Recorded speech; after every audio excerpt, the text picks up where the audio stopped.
ఇంకా సంస్కారం లేదు. ఇప్పుడు మీరు మీడియా కూడా ప్రచారమైన ఒక 10 days చెప్పండి.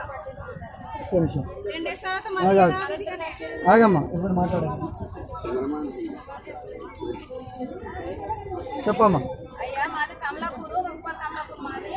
మా బిడ్డ డెలివరీ అయితే మిషన్ హాస్పిటల్కి తీసుకొచ్చినాము. మా బిడ్డ డెలివరీ అయింది. నొప్పులు పడతా ఉంటే మేడాలు అంటారు కదా, ఏ అమ్మ నొప్పులు పడతానంటాను, వండుకో నీ ఇష్టం ఉంటుండు, లేకుండా పో బయటికి పో, గవర్నమెంట్ హాస్పిటల్కి ఎందుకు వచ్చినావు నువ్వు అని మేడాలు అంటాను. ఒక్కొక్క బెడ్ మీద ఇద్దరిద్దరిని పడుకోబెడతాను. ఆపద మీద ఉండి ఒక్కరు పండుకోబెడితే వాళ్ళ కళ్ళ కడ తీసుకొచ్చి ఇంకొక ఆమెను పండబెడితే ఇద్దరు నొప్పులు తీయలేక కష్టపడతాను, బాధపడతాను. బాత్రూమ్లు సౌకర్యాలు లేవు. ఒక్కొక్క బెడ్లను ఇద్దరిద్దరు పేషెంట్లు, ఒక డెలివరీ పేషెంట్లను ఇద్దరిద్దరు పండబెడతాను బెడ్ల తీసుకొచ్చినాక.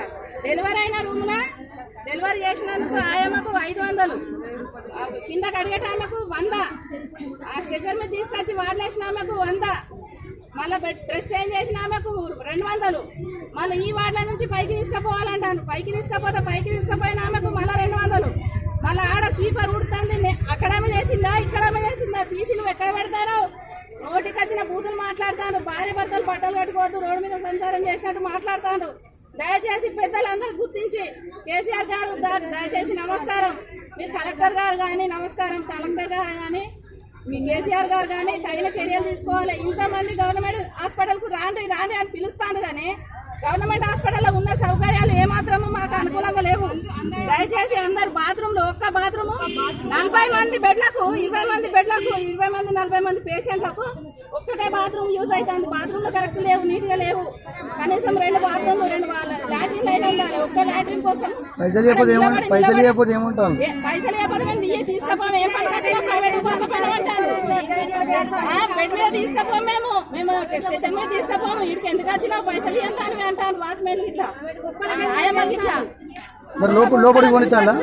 పైసలు ఏంది లోపలికి కొనిస్తున్నారు? పైసలు ఇస్తేనేమో మగవాళ్ళు 10 మంది వచ్చినా కూడా లోపల వెళ్తారు.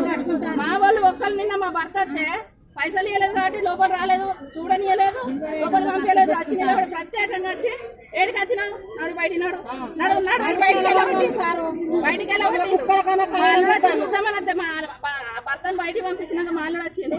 ఆయనను కూడా అట్లనే పంపిడు. ఒక్క నిమిషం మనిషి నిలబడనిత్తలేరు. నా దగ్గర 3 సంచులు ఉండే, అసలు గొడవ పుట్టింది. నా దగ్గర 3 సంచులు ఉన్నాయి, బ్యాగులు బట్టలవి. అవన్నీ తీసి బయట పెట్టుకో అంటే నేను బయట తీసుకొచ్చి పెట్టినాక ఊడతాం బయట పెట్టుకో, కింది